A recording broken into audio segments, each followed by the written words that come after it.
Hey everybody, welcome back to Pathfinder, Wrath of the Righteous. Last episode, we went over here to the Wintersun location, and yeah, we got the Fang of Malice, which is a greatsword.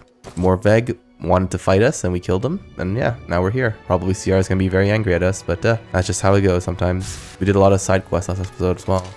The somber, scarred warrior guarding the gates of the settlement almost chokes when he sees you. Stop, you monster. You have some nerve just showing up outside the walls of Wintersun like this? Why are you glaring at me? Do you think you can avoid the wrath of the Lady of the Sun? Finian the Talking Weapon, is that how guests are welcomed in Wintersun now? I remember you used to be famed as the most hospitable clan. People used to say visitors to Wintersun never leave empty-handed. What happened? There may be a war going on, but the spirits won't praise you for turning feral on folk. I know nothing about this place. Who are you and what is this settlement? You're awfully inquisitive for demons, aren't you? You must have only just crawled out of the abyss since you don't know what's left.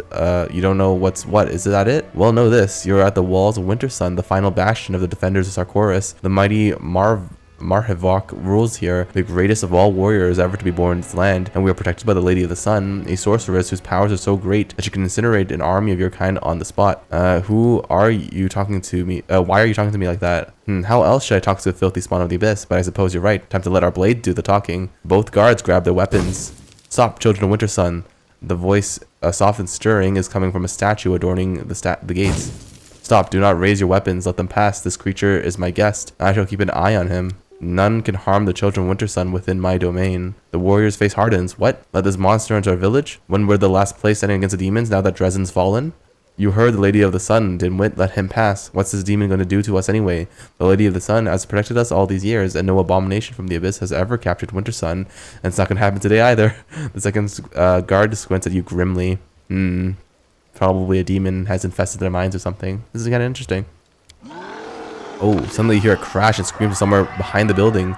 Then comes a call of warriors to me. Both guards throw a final steely look at you before leaving their post and running toward the commotion. Only the wooden idol now remains to watch over the settlement's outskirts. Okay. Interesting. Alright. Mom, Dad, help. Monsters in the village. Interesting. I guess, like, I don't know, illusion magic. I guess maybe my Merilith. Maybe they're seeing my Merilith and shadow demons or something. I don't know. But yeah, probably some demon has cast, like, enchantment magic on them. Which is pretty cool. This is like a setting, you know. Oh, look at this. Oh, jeez. It's a Baylor. Babao. No crowding here, good neighbors. No crowding. A Babao demon holding a pretty flower basket flashes a predatory grin. Poor Dar is not himself. He lost his family in Dresden and has been drowning his grief in wine for the last few days. He always picks fights when he's drunk, and you know what a stonemason's fists are like. He's killed the boy. Cry voices. Cry voices from the crowd. Make way, neighbor. We'll put him in a cellar to sleep it off. Sela, her eyes flashes, reaches her weapon. This is going to turn ugly. We need to get the people back to their houses while we deal with the Baylor.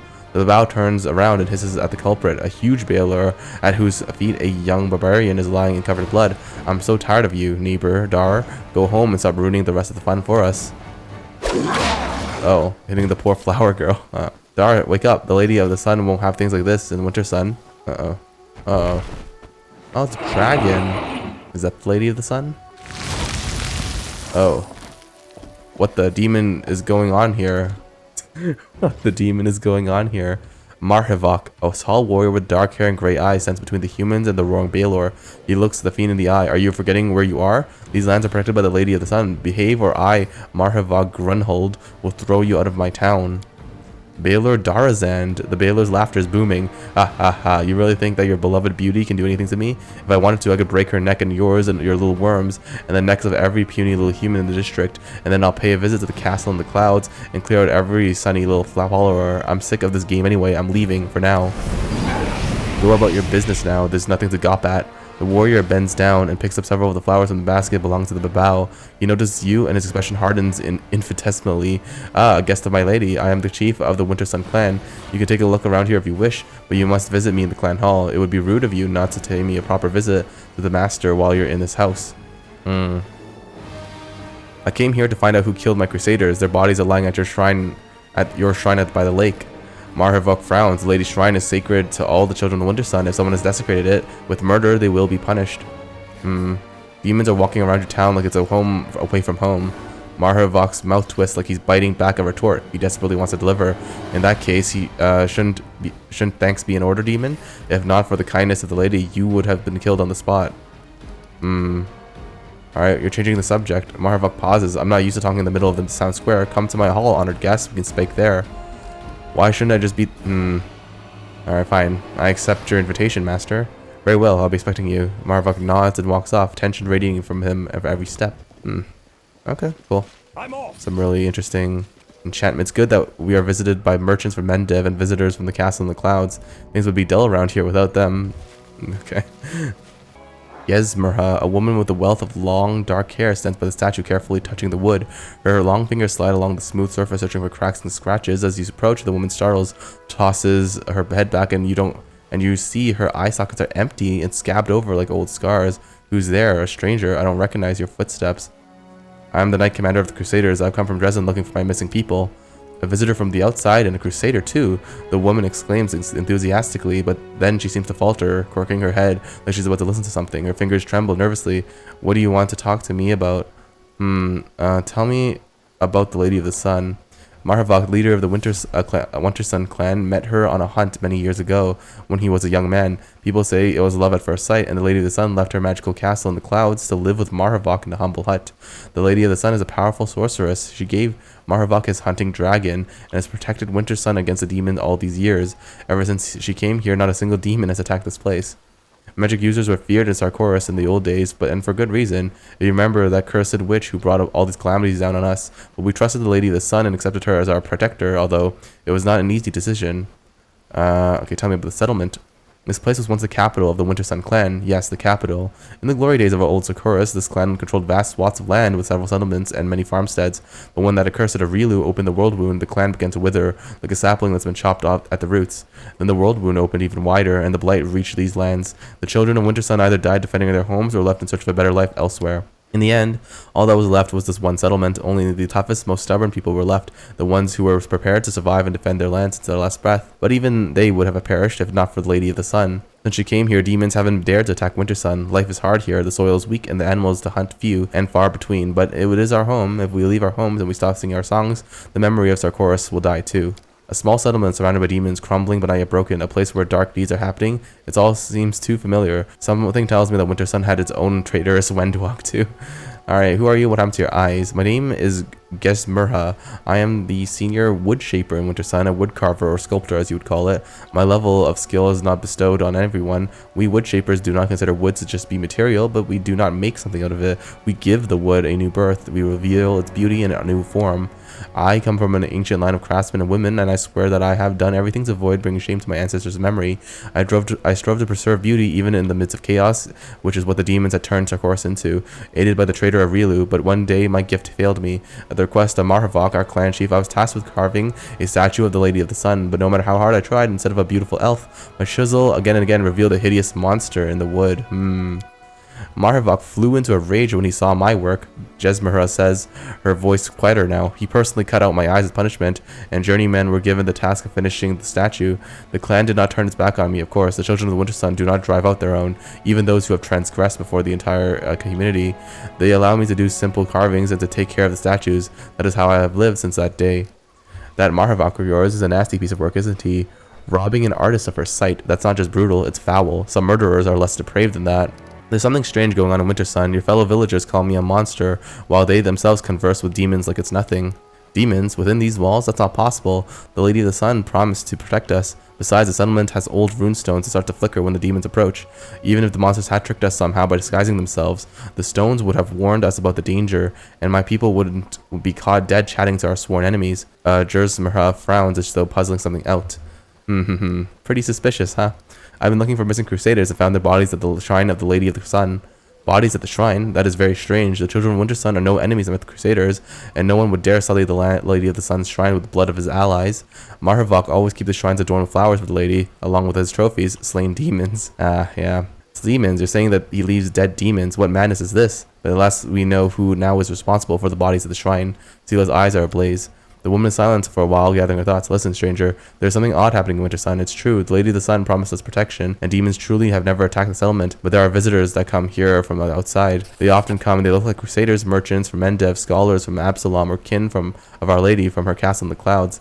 Some of them even live here long term, and every single one of them acts strangely. They talk to us like there's some great joke, and we're not in on it. And sometimes there are rougher types who do something wild. Yeah, it is a pretty good joke, isn't it? I've tried broaching the topic with the people I trust, but they either don't believe me or they're afraid to speak openly. Marhavok does not permit any doubts about him or the Lady of the Sun or her guests. And there's something else. Grief wells up in the woman's voice. Every few years, someone in the village goes mad. It's usually one of our guards or hunters who go out on forays to kill demons. They either start weeping, begging for forgiveness, or they attack their neighbors. The clan doesn't turn its back on its children, and that's why these mad people are only put outside the settlement's walls. But everyone now believes they're beyond helping. They are mad and angry at the entire world. A secret horror gnaws at the soul of Wintersun, but I can't see it or find out what it is, and I don't know how to help you solve it, friend. All I can give you is the piece of advice. Check our rune stones. They should warn us about demons in the vicinity, and if they are not doing that, then there is some evil at work here. If you want answers, quickly go straight to Marhavok. He is the only person who has been to the castle in the clouds, and he even had a key hidden in it somewhere. He knows more than anyone else, but watch yourself. Marhavok is a mighty warrior, quick to anger and ruthless, and the limits of the Lady of the Sun's powers are entirely unknown. Oh, well, thank you, Gesmura, for telling me all this. Thank you for talking to me. Farewell. Nice. This is the rune stone? I think I did it. The stone is a fake. It has no power to detect demons. The runestone's a fake. Interesting. Okay. Interesting. My husband killed all of these monsters, every single one. And you told me to marry a potter. Call me again if you need to. Right, rely on your own strength and your cunning, but never rely on divination. Okay. Alright. Guess Mersha. Yeah, bad news. You guys are being tricked. Yeah, the runestones were broken and replaced with fakes. So demons truly can roam here, and no one even suspected because we had faith in the stone's warnings and in the Lady of the Sun's protection. The only thing we can do now is go to Marhavok and demand answers. I want to believe that he has been deceived and will act on behalf of his clan when you show him your proof of the betrayal, and the destruction of the runestones is a true betrayal of our clan. Alright, okay. What are these stones again? There are 3 of them in total, and they're all in the village. They were erected by the great shaman Soana the Wise a century ago. The year the world wound opened, they start to flicker when demons are near, but as far as I can remember, the stones have never raised the alarm. Demons have never come near the village thanks to the Lady of the Sun's protection. At least that's what everyone thinks. If you firmly believe that you saw demons within the walls of Wintersun, find out why the stones are not giving their promised warnings. Okay. Sure. Here we are. Oh, what a nice clan hall. Roasting on their fire. There's the demon lord over there. The mighty Marhavok sits on dais covered in pelts.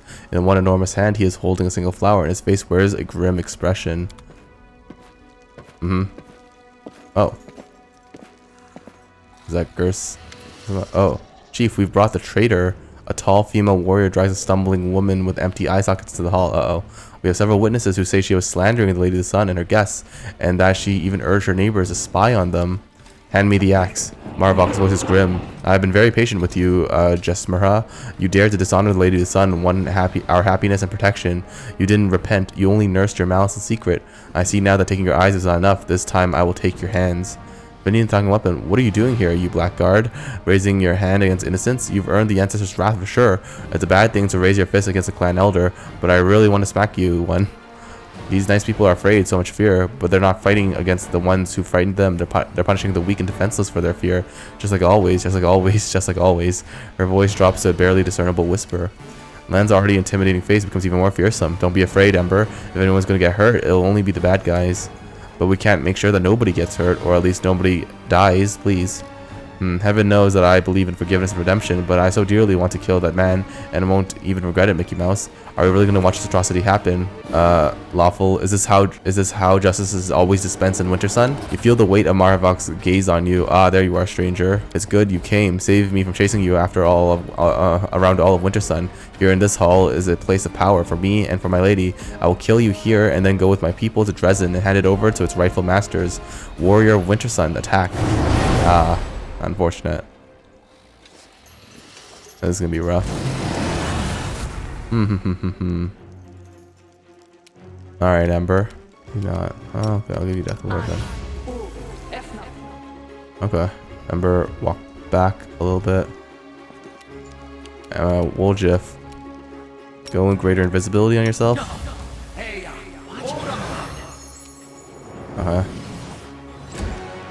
My skeleton, my skele-friend. Okay, I guess I'll walk up with my skeleton. I have my Merilith with me still. That's pretty good to see. Do I? No, maybe not. Oh, jam, the dragon is all the way here, huh? Oh, that is unfortunate, really. Oh, whatever. Give it to Sela. Let me give it to Mickey Mouse. Haste. Okay. Sarkorian Rangers. Lan, you're here. You're gonna shoot this damn dragon. Wow. Great. They're also hasting up? No, that's not good. Oh, my Merilith's over there distracting them. That's great. Okay.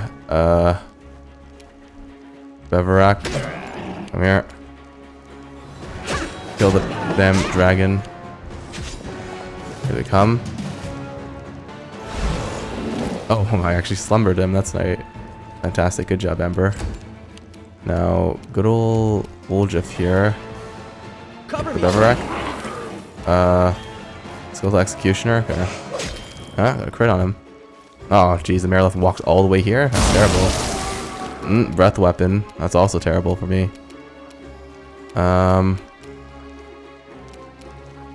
Yeah, I should probably get my Fallen out. I think that can help me out a little bit. Yeah, alright, Mickey Mouse, get this way. Missing. It's fine.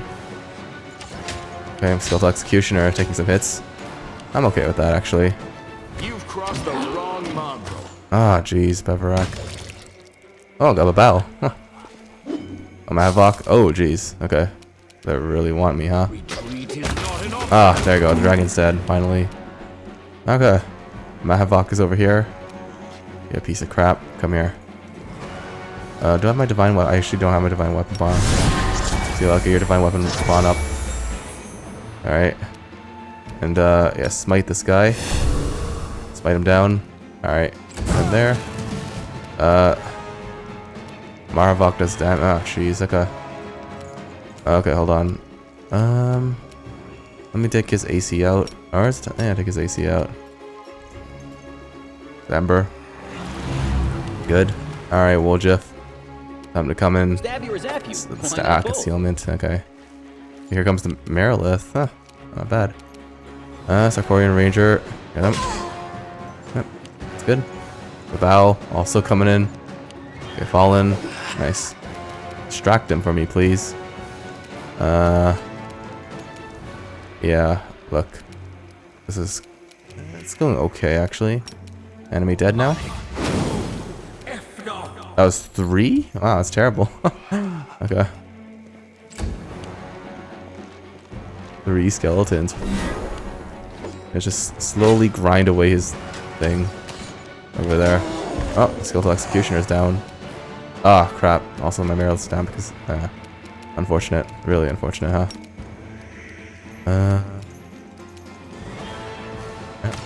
Come on. Take down his mirror image. Ooh, jeez. This is not my time yet. That's rough, huh? That's really not... I don't want to see that. I really didn't want to see that, huh? Yeah, I can heal my friends. Or just attack them. Okay, I think attacking him is a great idea, actually, now that I think about it. Cure critical wounds on Lan. Yeah, that's good. That's not bad. Ember. Maybe walk up Ember. Oh, crap. Ah, no, I skipped Woljif's turn by accident. That's not what I wanted to do. Okay. Hold on. Let's see if I have any cool spells I can shoot at him. Conceal. No. Okay, fine. Oh, got my Shadow Demon out, though. I guess that's a good thing. My skeletons are ignoring him for some reason. Okay, finally. Okay, Ember, take some hits. I'm okay with that. Alright. Lan. Yes, you got him. Marvok's gone. Good, good, good. Get the Sarkorian Rangers now. Yeah. There we go. Ember. Yeah, let's get Woljif, heal Woljif up. Good, Woljif. Come here. Distract them for me. Here, you go. My executioner's still down on the floor. That's okay. Fallen's here. Mickey Mouse is here. Let's go. There we go. Kill the Sarkorian Ranger. Nice. That's a good GG. Oh, is he alive? My lady, don't leave me. Don't leave me. Oh, wait, what? He's still alive. That's not cool. That's not cool at all. Follow if you dare. Hey, Mavrovok. The wounded Marhavok is shivering as if from a fever. He tries to take the human skull from the plinth in front of this Lady of the Sun statue, but his weakened grip spasms and the skull rolls toward you, stopping at your feet. The warrior watches it with stricken eyes, uttering ki before turning to the statue, bone ki. My lady, my love, forgive me, I failed you, I lost. Didn't even keep the key safe after you gave it to me. Come protect our Wintersun, but if you can't, take me away, take me to your castle in the clouds. Oh. Look at that. Marhavok's prayer does not go unanswered. A shadow, unnaturally narrow and trembling, separates from the Lady of the Sun statue and floats above the floor. A delicate hand, or maybe a claw, reaches out and touches the slumped head of the dying warrior with a soft, almost tender gesture. And you hear an airy, otherworldly voice directly in your mind. Why are you mortals so fond of breaking other people's toys? Jerabeth. So you're the rot that's festering Wintersun. You're a despicable beast, and you don't deserve any other names. My kinsmen, my neighbors have suffered because of you. Death would be too light a punishment for you, scum. So you're the Lady of the Sun. That's what they call me here, replies the insect-like shadow, but you may call me by another name, Jerabeth. What have you done to these people? I merely planted a few ideas in their heads. Laughter, high and abrasive, like a buzzing insect, reverberates in your mind. It is elegant, hidden in its simplicity. I make all the people Wintersun see demons as humans, elves, dwarves, and they see real mortals as demons. Okay. They live in topsy-turvy world where the lands of the world wound are teeming with brave crusaders, and where Dresden was recently captured by an army of hideous monsters from the abyss. If your firebrand Queen Galfay were to show up here, people would take her from one of the Jaskari spawn and try to slay her on the spot. And the children of Wintersun already have so much blood on their hands. Every wary traveler who happened to discover the mortal oasis in the midst of the scarred lands of the world wound, who rushed with brimming hope towards walls, died at the hands of the clan, and they all fervently believed that they were fighting demons. Why did the other demons visit here? There is no other place in the world wound like my little Wintersun. I don't allow other demons to kill the people in my domain. Instead, they come here to play. They shrug off the demon guise and pretend to be mortals. Even Lady Nocticula in the Midnight Isles does not offer such exotic amusements. I see. You don't seem to be afraid at all, monster. What's stopping me from killing you here and now? Marvok's shoulders convulse. He struggles in vain to stand and to shield the insect-like shadow from you. I will fly off to my sanctum faster than you can blink. Besides, you are already to doom all of Wintersun to a horrible fate, asked the sly voice in your head. You probably want to open the poor barbarian's eyes to the truth, but you can't do that without my help. Even if you do, by some miracle, find a way to do it, the children of Wintersun will have to live with the knowledge that what they spent all these years. They will recall every murdered crusader and traveler that they plunged their spears into or burned on the ritual pyre. Many of them will not survive the truth that you will inflict on them. The rest will be cut down by demons, for I am the only one protecting them from such a fate even now. But I have a better solution. I will change the clan so that from this day forth they will see true mortals and demons alike as humans. I'll make them believe that the Crusaders have won a final resounding victory, that peace now reigns in the world wound, and that all the demons have been driven back to the abyss. Every last one. Wintersun will remain a most peaceful oasis in the midst of chaos, neutral territory where neither Crusaders nor demons will cross swords in battle. I'll get to keep my wondrous domain, and your Crusaders will never perish here again. What do you say to that, Commander? Yeah, I will not make a deal with the demon, and I will not leave the people of Wintersun under your control. Jerabeth hesitates. The demon's flat insectoid visage is difficult to read, but her quivering mouth betrays her extreme tension. At last a phrase rings in your mind. All right, I'll do as you say. Alright. Outside, a clamor starts as well. 1, 2, a dusty voice cries out in astonishment, then horror. No, not me, please, rasps Marhavok, struggling to lift his head off the floor. Gathering his strength, he barks out more clearly. I don't need the truth. I don't want to lose you, my lady. I knew. A crazed smile warped the warrior's face. I guessed a long time ago that you weren't who you seemed to be, but you brought peace to my people and me, and I kept your secrets as best as I could. I stamped out any suspicions, and the people who voiced them. Sometimes I want to live in your light. I don't want to be without you. There are probably plenty like him here, people who guessed the truth but said nothing. Opportunists. These people have lived for far too long under the influence of demons. They should all be isolated, subject to strict re-education, and those whose loyalty remains suspect should be executed. They have enough blood on their hands to be sentenced to death 10 times over. You cannot read the emotions on the creature's horrifying face, half hidden by shadows. If it answers Marhavok, that does wordlessly directly in your mind. After a moment of silence, you hear a voice in your head. Give him to me. No, he will die here and now. Yep. Here comes Mickey Mouse, commander of the crusade. Pop. See ya. The creature is silent of our time, gazing at the dead warrior. I will remember this, commander. I'm returning to the Ivory Sanctum, the castle in the clouds as they call it here. You have the key to my home, but will you find out how to use it? It will be expecting your visit. Jereba's shadow disappears into the portal, and her departure spells the end of an era in the life of Wintersun. Gesmerha, the carver, is standing and cowering against the wall. She's gone. I can feel it. I feel like something's changed. I will tell the people what you did for us, commander. Yep, here you go. Nice. We do it my way. Wait, what the heck? Gesmerha, why are you sitting on a throne? The blind carver tosses her head back and gives a slight bow. I recognize the sound of your footsteps, commander. My wood-shaping skills are not what they were. My hands remember what my eyes cannot see. Please accept this gift as thanks for listening to me and helping the children of Wintersun. I wanted to tell you, our clan has started reviving its old crafts. We have goods to sell. Would you like to take a look? Oh, damn, I can sell stuff there. Oh, okay, that's nice. Interesting. How is life in Wintersun now? We're not living, we're surviving. It's hard for us to understand and accept what happened. We need a few days to understand our lives anew. Okay, oh, interesting. Alright, well, I kind of screwed over Wintersun, but hey, at least they know the truth, right? You guys like the truth? It's better to know the truth no matter how painful it is. Exactly, that's what I'm saying. Ah, my head, what are these memories? That wasn't me, it wasn't me. Ah, it's fine, guys, you'll get over it, you'll get over it. Hard time struggle builds character. Wintersun will survive, it's got to. How are we going to live without the Lady of the Sun? There's no one to protect us, no one. Okay. It's interesting. It's a very interesting choice, isn't it? To either choose to side with the thing, yeah, to try to side with the Lady of the Sun, or else, or you know, to give them the truth. It's a very interesting quest. I like it actually. Okay, that's great. Lan asks for an audience. Lan wants to speak to the commander with what he can do to help him end the crusade.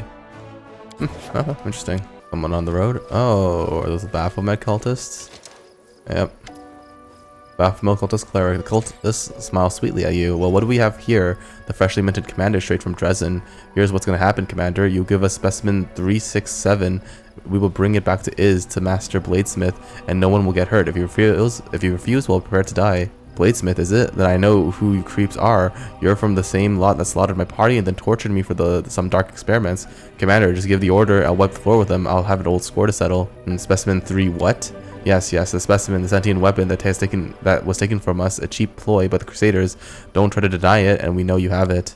What a sight. A cultist complaining about Crusaders using cheap tricks. Next, you'll be complaining about us being rude and violent. A sentient weapon? This is huge. If we really have one. Commander, keep it for yourself. Those lowlives don't deserve it.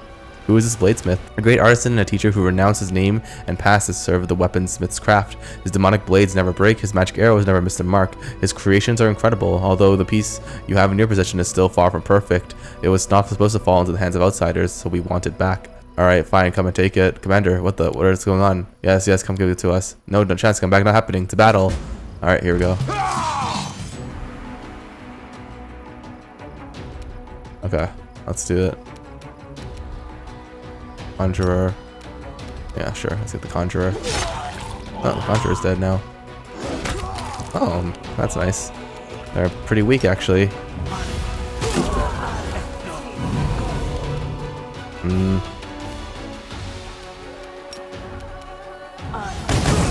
Spreading Arc. Oh, jeez, prayer. Retreat is not an option. Well, Executioner holding his own, actually. You'd never expect it.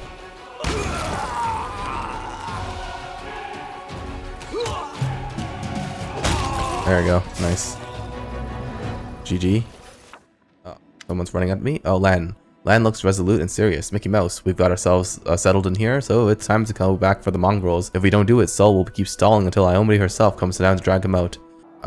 Why do you want to go back for them? You showed them the light of heaven, the shield mace has fallen, the ancient mongrel prophecy has come true. They want to come up to the surface, but they're afraid of taking the first step on their own. I can understand them. My father would never have wanted to go to the surface if my mom hadn't encouraged him. Everyone needs support before taking an important step. Besides, you help the young ones, save them from the eternal curse or whatever that demon and Wenduog tried to cast on them. If they don't follow you now, I'm afraid another Sava Malek might come along and take advantage of them again. Why are you coming to me with this now? Lan hesitates. You know, I just had so much on my plate. First we were running around putting out fires in Canabras, then we were running around running away from the gargoyles, then we were running to save Dresden. Why don't we run into the caves now? I could ask the queen to summon the Mongols as crusaders. Sel would like a real decree with a seal, but asking you is easier for me. Asking a queen about such a little thing is awkward, and you don't seem to have anything to do right now, you know, because managing a huge fortress is so easy. You're right, it is easy. I will accept the Mongols, but they will obey the same rules as all my soldiers. That won't be a problem. There are some hotheads, but they know that if you want to live, listen to what the adults are telling you rule. Alright, Neatholm has been revealed. Okay, interesting. And go back to Neatholm. You've marched me to the bones today. Yeah. Lady Konomi, Commander, upon hearing word of your victory in the Battle of Dresden, many leaders in Avestan have considered taking a more active supporting role in the crusade. Fighting demons in the name of saving the world is a prestigious endeavor, especially when the war is going well. The one whose help is accepted first will increase their standing in the political arena, which is why the powers are now competing for the right to conclude an alliance with Mendev before the rivals do. Nerosian has already chosen which of them is to be favored, Isker. We've been building an alliance with that nation for a long time, and now the capital is expecting you to address the steward of Isker with an official offer of support to you. Last Wall is Mendev's most trusted ally. If we are to ask someone for support, it should be them, the Shining Crusade. What say we invite the Swordlands of Brevoy to this party? The righteous Mendevian knights just love those hot-headed provincials who will draw their weapons and challenge you to a duel at the drop of a hat. And get this, they win such duels. Nerosian will be ecstatic to have allies like these, and I hope the demons will enjoy their company as well.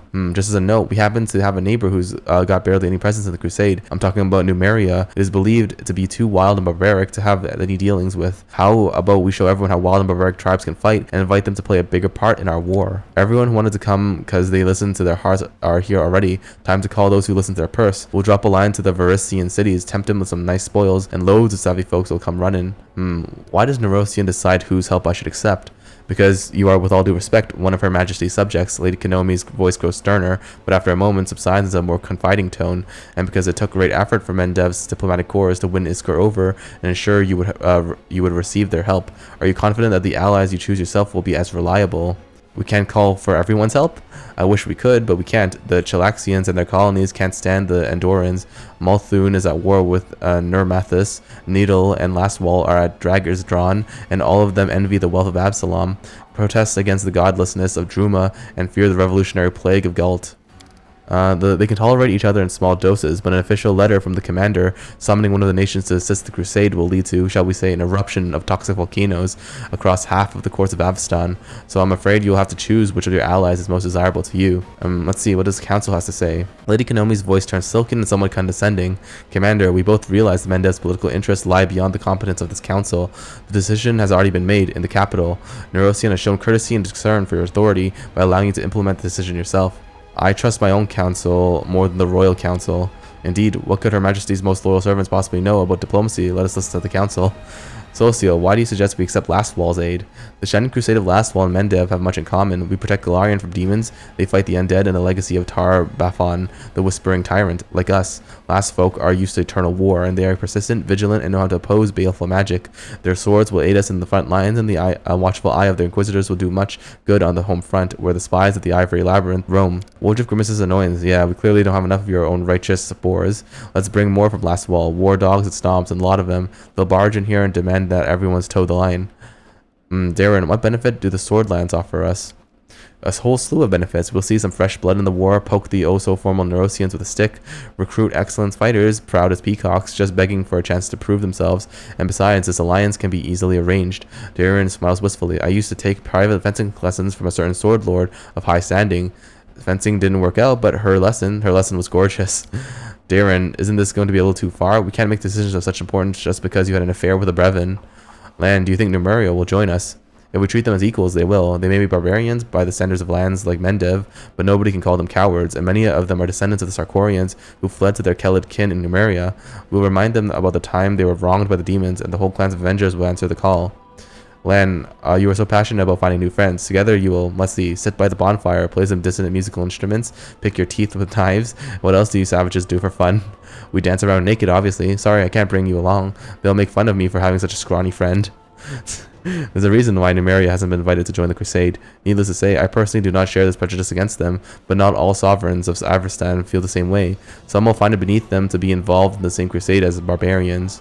Woljif, tell me more about the advantages of a partnership with Verissa, or Vericia. It's a real frontier, the land of the free. Adventurers of all stripe go there to seek their fortune. The sailors aren't scared of going after sea dragons, krakens, and the thugs. They're not scared of anyone or anything whatsoever. Those daredevils fear no demons, and that's exactly the kind of guts we need. Are we looking for allies or henchmen? Even I'm aware that Vericia is a realm of gangs and self-willed despotism.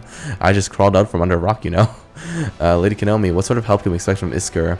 Isker is a nation locked in a constant territorial struggle with goblin tribes. Countless battles have tempered their army, taught them not to fear losses, and granted experience in both the military craft and the cultivation of untamed lands. Their formidable combat sorcerers would be of great use to Dresden, would you not agree? There is, however, another reason to pursue an alliance with them. Isker is a protectorate of Chiliax. With such a mighty patron at their back, they have no shortage of resources of troops. By establishing friendly relations with Isker, we can strengthen our ties with the powerful neighbors of the south. The value of such an alliance is indisputable. Lady Kenomi, I do not doubt that only your innate modesty forbids you from mentioning the innumerable bribes received by Nerosian diplomats for facilitating this alliance. I imagine Chiliax was the most generous. However, among the funds that make their way into the army's coffers, I could not spot a single coin of Chilaxian mintage, so why should we help you? I made my decision. What's Woljif doing on this council? I doubt he knows anything about politics and diplomacy. I can see that this tiefling possesses a keen mind, and the most important trait in politics, a complete lack of conscience. He would make a terrible leader, but he'll prove useful to use as an advisor. Yep, I traded my conscience for a cherry roll back when I was a kid. Hey, what do you mean, terrible? Okay, hold on. Let's see. I mean, I don't know, sure. I mean, reliable aid, I guess, makes a lot of sense. Yeah, I think, yeah, sure, we'll do what Lady Kenomi wants for this time. I'm willing to accept Isker's aid. Your wisdom never fails you. Nerosian will be pleased to know you are not squandering allies whom they have taken such pains to attract. The battle sorcerers of Isker, hardened in the clashes of goblins, will serve you well. I won't detain you any longer, Commander. What matters of foreign or domestic politics once again require your attention. I will convene the diplomatic council. Okay, sounds good. Alright, Erebeth, we took out the Wintersun area problems. Yes, we learned the fate of the missing patrol. Our people were killed by clan members from Old Sarkoris. They have been bewitched by the demon Jerebeth. Survivors of Sarkorian in the middle of the world wound. They must be made of tough stuff. I'm sorry they've been set against us. Erebeth grits her teeth. And sorrier still for our soldiers. We're losing our people to demon trickery again, but at least the mystery is solved and it won't happen again. Yep, that's correct. That's good. Ooh, vengeance of Sarkorian. Give Morveg's talisman to CR. Morveg is dead. He wanted CR to know of his achievement or his treachery, depending on one's perspective. Yeah. Okay, I guess I'll tell CR that. Strengthening diplomatic connections. Financing a crusade is a costly process, and the diplomatic council has come up with new tricks to preserve the friendship of countries and nobility sponsoring the commander's army. Diplomatic relations have improved. The diplomatic council requests that the crusade leader attend their meeting and receive an update report. Okay. Swords of Gorum. All trainable grand tier units gain the Swords of Gorum feat. Oh, interesting. Oh, huh. Interesting. 10% bonus to damage and a -2 penalty to AC and initiative. Oof, that's kind of rough, huh? I mean, I think Wardmaster's Amulet makes sense for Ember, right? Because she has Death Ward and then give everyone +1 AC. And then also it's longer. Yeah, I mean, I guess that makes sense. Sure. I'll just keep the Amulet Block and Mirror just in case.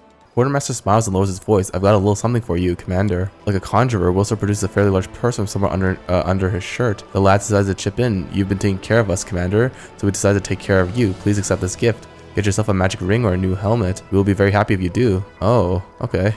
Thank you. Thanks for the money. 5,000 gold, sure. It's on the bottom of our hearts, Commander. Wow. Oh, that's really nice. Hey, Sire. You know your friend Morveg? Yeah, I know he was like a son to you and everything, but I killed him. Because, yeah, the old Crusader looks anxious and disoriented. Something happened? Hand over Morveg's talisman. Morveg is dead. The color drains from CR's face. He takes a straw figure from his shaking fingers. His mouth twists unpleasantly, as if the old man is about to start sobbing. Crusader's hoarse voice promises immediate and merciless reprisal. You killed him. Yes, I did. The old man's knuckles crack as he clenches his fist around the talisman. I knew you were poisoned when I first met you. I knew you couldn't be trusted. How dare you raise your hand to that poor boy? The boy who knew no happiness or family love, who grew up in the dirtiest, worst kind of slums, fed on the tales of revenge he hoped to one day live up to. Xiara's voice sounded like the grunting of a wolf dying in a trap. I curse you, you dirty cur. You will have no peace in this world or any other. If it wasn't for the war, I'd slaughter you right now. But by the Queen's order, you, Commander, are off limits. So I will wait for your dark doom to catch up to you. And when it does, I will laugh at your suffering. Oh, come on, CR. Come on. Please, let's talk later. I just want more Morveg. Okay. Alright, that's, yeah, that's not good. Yeah. Well, I wanted to tell him the truth, you know? I mean, look, Morveg was the one who kind of wanted to fight me. Yeah, when he grew big. Okay, anyways. Okay, hold on. I think I'm going to try to talk to Finian. Start dialogue, yes. Want to chat? I'm always up for a chin wag. We got amateur occultist who spoke of some bladesmith. I suspect you might know him. Finian's tone is grim. Ah, too well, all too well. He was one who tortured me. I don't know what specimens they wanted from you, but maybe they thought I'd stolen something from them. Wait, I just remember something. His voice turns hopeful. That bladesmith's workshop was just outside right by the walls. If Gorum willing, we are ever in those parts, I'll beat the hell out of that scumbag for all he did to me. Ah, finding those cultists was a stroke of luck. I'm ready to leap into battle right now. Just say the word. It's like I can feel the newfound strength. When you go to make sure to bring me along. Okay, sure. That's interesting. Alright. Cool. That's oh man, I have to go back to Canabras. Neil. Oh no, that's so much. Okay. Oh yeah, I can also do Enchanting the Phylactery of Stevania Sarantan. Yeah, I can probably do that. Sure, let's do that. Cigarette, almost done. Alright, here we are in the Blackwater Club. Wow, they're pretty fancy, aren't they? Jeez. Okay. Ooh, electricity as well. Oh, look at that. They're like scientists, techno cyborg people. Your defeat is certain. You will be overpowered. Lay down your weapons and your lives will be spare. Oh, they're hostile. Resistance is futile. You cannot prevail. Capitulate. Surrender. Voluntary modernization is less painful than the alternative. Can we retreat already? Huh. Alright, there we go. Oh, the immigrant finally dead. Oof. That was rough. Access the doors, controls. The gates before you look sturdy and well built. The metal doors are completely smooth and devoid of any keyholes and other locking mechanisms. Next to one of the doors is a small panel covered in symbols. Examine the gates. Ooh, interesting. Quickly discover the joints and mechanical contraptions that serve to set the gates in motion. The doors themselves also reveal something interesting. When at first glance appeared to be a sheet of solid armor, upon closer inspection it looks more like cloth. The armor is made from extremely fine gray fibers that have been very tightly and skillfully fitted together to create a single fabric. Judging by the material's unyielding hardness, this is the sky metal known as adamantine. However, the darker matte color suggests that it's more likely an alloy of adamantine and a type of steel called glossite, a much cheaper substance but also not quite as tough. You notice interspersions of yet another material among the gray fibers, flecks of pale green that appear more crystalline than metallic in structure. This is probably Noqual, another sky metal, an extraordinary crystal that can be forged like iron and has capacity to resist magic. The creator of these gates must have wanted them to be a truly indestructible barrier. Touch the gate panel. The symbols on the panels react to your touch, lighting up with a brief metallic sound. Every symbol you touch stays illuminated for a little while. When you press 3 in a row, they fade with a sharp, unpleasant sound that makes your ears hurt. The six symbols adorn the panel buttons: a circle, a triangle, a square, a circle, a dot, a rhombus, and a dot. Okay. On one of the symbols of rhombus, you notice a bloody fingerprint. The smudge, though almost fade entirely, instantly gives a sinister cast to the panel. Okay, press the rhombus. The panel produces a quick metallic click. Okay. Dot. The symbols of the panel flash red for a moment, and their glow quickly fades away. Press the circle with a dot. Okay. Augmented spellcaster. One of the enemies you defeated is still alive. Despite the gravity of his wounds, he keeps trying to stand up, though to no avail. You now have the chance to inspect him more closely. His body is covered in clan tattoos, and it looks as the top of his head was struck clean off by a mighty blow. A strange barbed object resembling a crown or circlet adorns the warrior's forehead. Long thin spikes project from the circlet into the gaping wound, piercing straight through into his exposed brain. Examine the wounded warrior. Close examination reveals a truly gruesome sight. It's clear that the warrior's head has been mutilated and deliberately with surgical precision. The top of his skull has been sawed off and numerous spikes have been sunk deep into his exposed brain. Nice. Every now and then one of the circle's spikes begins to glow slightly and a flash of lightning runs along its length, causing the body to make another convulsive attempt at standing up. Judging by the appearance of the other guards in the place, they all have been subjected to the same monstrous procedure. Warrior, can you hear me?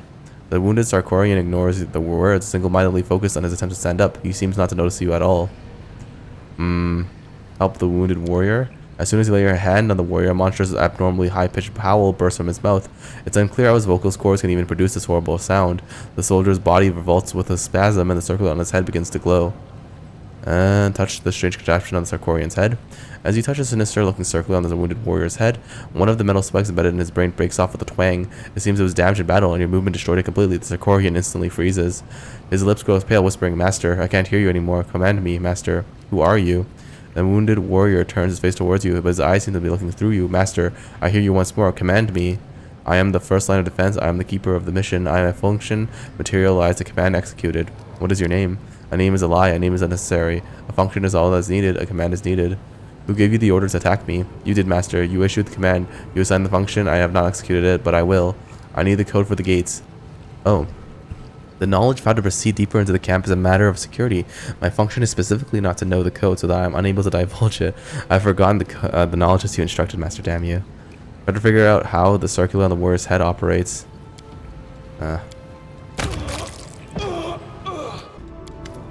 Okay. Oh, I can blow the gates open with my Numerian bomb. Hell yeah. The bomb doesn't appear to have a delayed detonation option, which means that anyone standing nearby when it detonates... Oh, will be caught in the blast. Oh, okay, hold on. Just, yeah. To defeat an enemy, you must either break their body or crush their spirit. You must decide which is make sure that it's gonna be rough. Mickey Mouse, though, is actually immune to explosions or fire damage, so let's do it. Activate the bomb. Beep, beep. Boom. There you go. I'm immune. Open the gates. Got him. Oh, the worker's actually still friendly to me. Huh. It's funny. Your car up, you're dead. See ya, Chief. Finally. Oh, look at her drifting. Chief Kara, we can still do this. After a coughing fit, the warrior wipes the blood from her lips. Her hand moves slightly without the artificial stiffness you've absorbed in the behavior of the other enemies here, but her head has been mutilated in the same way as everyone else's. The top of her skull has been removed, and the thin barbs of the crown she's wearing goes right into her exposed brain. Who are you? I am Kara, chieftain of the Blackwater clan. She regards you with a proud defiance. There's no trace of cold indifference in her eyes that you've seen the other guards, and you, outsider, have assaulted my home and threatened our great mission. You haven't lost your mind like the other occupants of this place. If you don't resist the circlet, it won't smother your mind. It's tough. Tough to feel someone else's will entering your consciousness. Tough to give up the freedom to control your body, like a cold hand sinking into your head. It's just sifting through your thoughts and with its slimy fingers. For a moment, her defiant expression fades, and you catch a glimpse of her disgust and fear, but I readily accepted this fate. I'll gladly endure any torment as long as it brings us closer to victory. What is your mission? Kara's voice rings with zealous fervor. To defeat the demons. We're gathering an army that can march on Iz and exterminate the abyssal spawn. Poor souls like you who wander into our camp become invincible soldiers. Only they are capable of prevailing in this war. No mere mortals, not even the gods themselves, can stop the world wound, and that means we are mortal kind's last chance. We possess great magical weapons, our bodies no longer know pain, and our hearts know no fear. Our minds are bound by the master's will and discipline. Cast your blade down at his feet, let him touch you, and you'll join us as a true savior of Galarian. Why did you attack me? 100 Face identified you as a threat to the mission. We are executing his command. Your life is unimportant as are ours. All that matters is the success of the mission. Tell me about 100 Face. There's grief in her eyes, but unswerving devotion in her words. The last hope of Sarkorian, a great thinker and strategist. When the demons came and our clan was in its death throes, nobody answered a call. The other clans chose to save themselves, and our neighbors turned their backs on us. And the gods, even our gods, did not answer because they were afraid. They hid like cowards. And then 100 Faces came. A stranger from Numeria who did not know us and knowed us nothing, but unlike the others, he was willing to help. He was looking for allies, desperate people who would agree to anything, people like us. The Blackwater clan rejected the taboos of our ancestors, cursed the traitor gods, and accepted the mage's help. And now, with his aid, we will defeat any foe and save Sarkorian. What are you and 100 Face doing here?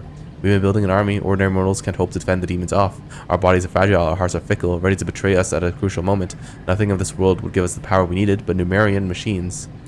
Her voice drops to whisper, are not of this world, and they are capable of so much more than our pathetic blades and meager magic.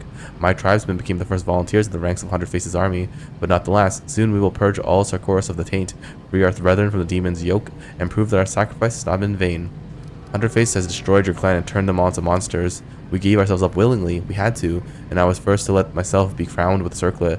Yes, it was excruciating and horrifying, when the blades dig into the bone, when the probes sink into the brain. That is when one begins to know true terror. Some surrendered to their fear at the last moment, they tried to resist, they begged for mercy. Her gaze turns gloomy, but we would not allow them to bring shame upon us all. I personally placed the circlets upon the heads of the doubtful, a heavy bloody burden that could only be carried by the clan's chieftain. Well, given the circumstances, that was a highly commendable decision. Admittedly, it did not provide any practical benefits to Sarkorian, but you are not at fault for that. You performed your duty in full. So you all chose to exist as mechanical puppets. Kara bares her teeth in fury. You would judge us? Have you ever seen demons butcher entire villages, mothers being lashed with whips and forced to run the length of a palisade, their bleeding children impaled atop it? Have you seen demons cut off a warrior's manhood just to mock him, or slice the breasts off a brave woman? Have you ever watched a giant monster slowly devour a human being, leisurely chewing on them while they're still alive? I have, and I must put an end to this. The end justifies any means, scowling in defiance. She's not even yelling at you, but past you, her eyes distant. We can do this. We won't give up. Whatever the cost, we'll pay it. Victory at any cost with no regard for ethics or keeping your hands clean. I like how you think. Good. Then you are almost ready to accept the will of Hunter Face and will not resist when the circle is placed upon your head. You will become one of us and accomplish the mission. Okay, Sarkorian fell long ago. You're all slaves to cutting mage, killing in the name of a dead nation. Sarkorian has fallen, but how? That's impossible. Hunter Face would have told us. There must be survivors. There must be some resistance. It couldn't have happened. Everything we've done, no. It can't have been for nothing. I refuse to believe you. Her heart-rending scream is filled with hatred and grief. Sarkorian lives, and so do we. The preparations are almost complete, and soon we will drive the accursed demons back into the abyss. Our poor brethren suffering under the oppression of the world wound are waiting for us to come to the rescue, and we will come. We will. Okay, everything's clear to me now. How could anything be clear to you? You have only heard our story, not lived it. You don't know our anguish and our pain of our sacrifices. Who do you see before you? A monster, a traitor? So naive. 100 faces will soon reveal the truth to you, and then you'll understand me. Alright, finish her off. It's time to set you free. My death means nothing. Our mission will still succeed. She accepts her blows stoically, without a hint of fear in her eyes. Alright. Oh, do I have to walk all the way up? Oh no, my character's stuck on the damn... okay, pathing. Hop. Nice. Gotcha. Chief Kara, Sia. Who is you? Athara Vons. A warrior in a crusader's tabard rocks back and forth in a meditative trance. Her mangled head is adorned with the same type of sinister-looking circlet that you see on the other guards, but she whispers she issues no menacing demands for you to surrender to 100 Faces' mercy. Instead, she quietly whispers, Iomade, embolden my spirit before my death. Hey, are you alive? The warrior starts as if waking up from a deep slumber. She stares at you in surprise. You're not one of 100 Faces' servants? You don't have one of those accursed circlets? Praise Iomade. I prayed someone would come and help me. Please end my suffering. There's a mixture of pain and relief in her eyes. We'll help you, sister. You're not alone anymore. A sister in faith, oh praise the goddess. I've abandoned all hope of ever seeing a friendly face ever again. What's your name? Athara Vons, corporal in the Mendevian army. Our squad was lured to this place. We were on forward patrol when we met a man. He told us that a group of slaves had escaped from demons and taken shelter in this camp. He said that many wounded who needed help. Once we entered the camp, we had no way of leaving. Where are your comrades? They have all fallen. When we realized we were trapped, we tried to fight our way to the heart of this compound, but we stumbled upon some magical device that seems to incinerate minds. We had to stop and take up defensive positions nearby. We were holed up there for 2 days while a wizard tried to find a way past it, but those abominations came and picked us off one by one. They deliberately avoid killing us. They just wounded us enough to cripple us. Later, the ones who they taken came back with their heads cracked open. She shudders. They didn't recognize us. They carried out someone else's will, shouted someone else's words, but the voices, they were the voices of my friends. When I alone was left and they came for me, I couldn't end their lives. Damn cowards. I just couldn't bring myself to do it, and they made me into this. What did they do to you?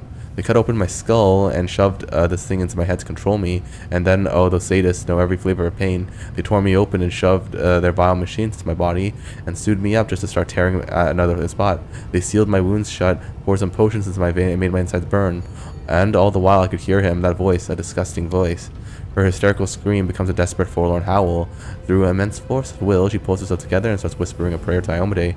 Her breathing slows and some semblance of calm reappears on her face. If they close in on you, do not let them take you prisoner. Kill yourself, and do it so there's nothing left behind for them to use. She casts a look of pure hatred at the machines nearby.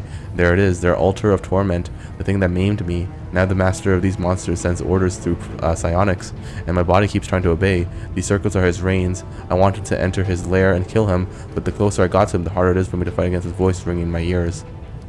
If you're still in control, why haven't you ended your life yourself? I've tried so many times, but each time I was about to end it all, I felt fear, and fear weakens the will, so the voice in my head sounded even louder, even stronger. I could feel myself slipping away. I worried that if I tried to inch the blade close to my throat, he would bind me to his will forever, so all I could do was wait. How did you manage to resist being possessed? She lets out a pained chuckle. It's not easy. His voice enters her mind, and to defy his commands is torture, but I'm a medium, and I'm used to hearing voices in my head. They'd almost drove me mad as a kid until I learned to quiet them. That's why I joined the Crusaders when I grew up. I prayed to Iomade for help, and she blessed me with the fortitude I needed. That's why I'm fighting, and why I'll keep fighting this scumbag for as long as I can. He's breaking me bit by bit, but I'll stay strong, because as soon as I give up, Iomade, please no. Her eyes won in fear, and a spark of lightning arcs along the spikes of her circlet. A tear runs down her cheeks. I don't want to lose myself. It's terrifying. God, it's so terrifying. The warrior barely managed to fight back a sob, but now you've come, and that means I haven't been holding out in vain. There in that pile of clutter, I hid the relics our squad carried. I was the last, and the others haven't seen the cache, so they couldn't report it to the enemy. Take them all. Relics blessed by Omade never must fall into the hands of these monsters. Alright, I'll help you. Thank you, but I cannot be saved. I no longer want to live with this abomination in my head, but I cannot get rid of it. It will fry me from the inside if I try to take it out. There's only one way out to end it all. If the voice in my ears had quieted down even for a second, I would have done it myself, so help me. Do it all quickly and cleanly. Alright, grant the warrior a merciful death. May Omade watch over your soul. Thank you. I don't want to hear him in my head any longer. Oh, sorry. See ya, bud. Oh, here we go.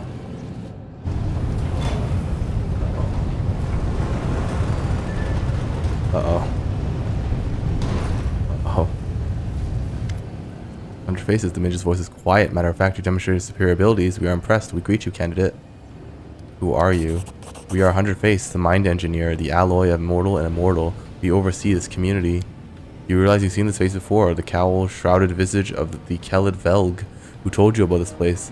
The top of 100 Face's skull has been removed like the others, but the crown he's wearing is much larger and more intricate. How strange, you're talking to us, but it's not like but it's like you're not even here. I can't sense any good or evil in your words, just nothing, just like noise, like a ticking clock. Hey, I know you. True, your arrival was planned in accordance with the schedule. Given that the original host's body possesses the most advanced functionality, we used it to convince you to come. We are satisfied with the fact that you arrived with the scheduled time limits, as did all previous candidates. The calculations do not require adjustment. The original host's name does not matter, and neither does the history of his existence. We are what he was. We have long surpassed the limitations of a mortal creature's mind. The singular personality was split in order to achieve complexity of thought. Now we are a collective. We are 100 Face. So many fancy words, but it's also simple. You used to be human, then you became a monster. That's it. So you even turned yourself into a machine. True, the exhaustion and deterioration of living tissue reached critical levels. For the purposes of continuation of function, a number of measures were taken. The decision was considered acceptable. The procedure resulted in the duration of existence being extended by an undefined length of time, which will prove sufficient for the discovery of permanent solutions. Why have you lured me here? The question requires a multi-part response. First, we have been testing our location's deterrent system. The deterrent system has been judged unsatisfactory. Adjustment based on this observation is required. Second, we have been testing you. You have been deemed satisfactory, candidate. You will be subjected to the modernization procedure. Third, we have been searching for a fitting specimen to lead our field combat unit.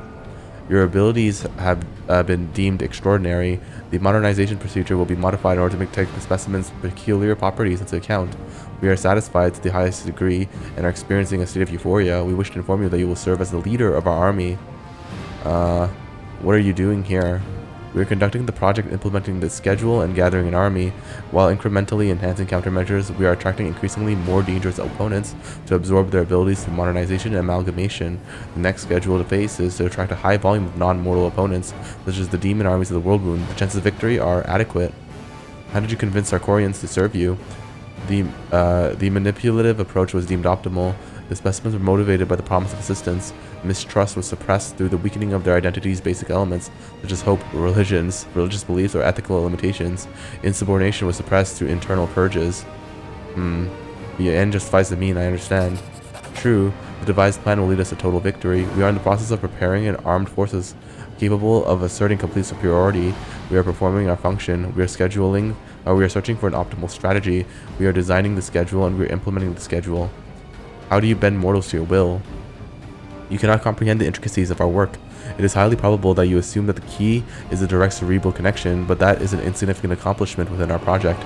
Our true genius is embodied in the device you are observing at the moment. It collects external thoughts and then are translated into generic signs, stored, transformed, and sent back as commands. This process is efficient. The cognition circlet receives a command and compels the body to execute it. It expels all redundant and resistant elements from the specimen's mind. Our device is the pinnacle of scientific thought, a mechanism created by a mortal being, yet it surpasses its creator in every aspect. It is the beginning of a new era, a gateway to the future. It allows us to control our servants. We are holding them at the tip of our thoughts. Our soldiers have forgotten the meaning of fear. We have erased it from their hearts and minds. They have forgotten their lives. The reclaimed space has been used to store knowledge of combat arts and mastery of Numerian weapons. They know no pain, and their bodies remain obedient to the cognition circlets. No matter the wounds they sustain, until their functionality is lost completely, they will execute the commands. Observe, even psychological or even physiological death failed to make many of them abandon their posts. Is this not the perfect army? Should you not be bowing before our genius, thanking us for revealing the truth? Physiological, even physiological. All these never before seen mechanisms, how did you obtain them? They were procured in the depths of Numeria. We executed a series of expeditions to the Silver Mount, where we discovered these and many other pieces. Killing noise, chambers of eternal life, artificial creatures, technology. Even Hunterface's impassive voice tenses upon uttering the last word. These items were crafted from sky metals. They are not from Galarian. They were created under the light of other stars. The Technic League in Numeria extracts such machines from the ground. They think they can understand their essence and claim them. False. The nations of Galarian are underdeveloped beyond measure compared to the creators of these items, and their failure is therefore assured. Only the device that we assembled is capable of fully grasping technology. Let's part in peace. False. We will now begin the preparations for modernization. Okay. I think I got him. Yeah. Gotcha. Take that. Oof. Stand by. Immediate extermination has been considered ineffective. The viability of our host has been compromised. The probability of death is estimated at 100%. The device must not cease its operations. We are ready to transfer the device's control codes to you. Why are you giving your creation over to me? Self-perfection. We approach self-perfection by increasing the complexity of the structures we develop. The device is the most perfect and the most complex of the structures of our making. Its continued operation will guarantee the successful completion of our function. Hunterface are speaking in Howlet, the language of Numeria, and his voice takes on an almost physical presence. His words are impressed upon your mind with such force you doubt you'll ever be able to forget them. Upon completing his task, Hunterface gives an approving nod. The code that controls the device is now known to you. Use it. Its potential is limitless. It will run the necessary procedures on mortal candidates with no need for your input. It will be able to make use of the results. Awaiting affirmative response. Huh, nice. Well, that's that. What does this do? The device greets your approach with majestically cold indifference. Judging by the sound it makes, it is continuing its frightening and monumental work even after its owner's death. Alright, examine the device. The device makes all of Hunterface's other creations look like a pathetic tin handicrafts, as inner workings reveal an array of perfect geometric forms. And a large crystal covered in minuscule engravings hovers suspended at its very center. The wave of energy it emits envelops you. The crystal contains tremendous power, and it is the writing on the surface that directs this power. It feels as if the device itself is a living creature, one that is merely sleeping, for now. Recalling all that you've ever heard or read or heard about the Numerian arts of technomancy, you fully understand the sheer genius of Hunterface. Did he even realize what he created, that the function of that he was using the device controlling enslaved warriors was but a shred of its true potential? One might as well use a finely tuned astronomical instrument as a paperweight. The key, unique feature of the device is its ability to read and process the thoughts of sentient creatures by absorbing them into the crystal that serves as its heart. It breaks complex thoughts and motions down into basic clear symbols, readable by anyone. It perceives deeply personal feelings and casually assimilates any experience, no matter how unique. It learns, and what it learns is everything. Hunterface's army provided it with many thoughts and motions, but the device's hungers for something more. Observing this magnificent monster is both breathtaking and terrifying. Alright, let's speak the code that Hunterface has instilled in your mind. You utter the words, the meaning of which you fail to understand but cannot strike from your memory. There's a shift in the way the crystals glow, a change in the sounds the device makes. You feel a strange sense of cohesion. It becomes abundantly clear. The device has identified your mind, familiarized itself with it, and the device is now ready to obey your commands. Oh, okay.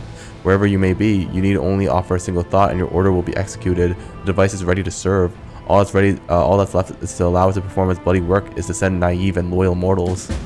Oh, okay. Nice. Cool. Alright, well, I think that's gonna do it for this episode. Thank you guys so much for watching.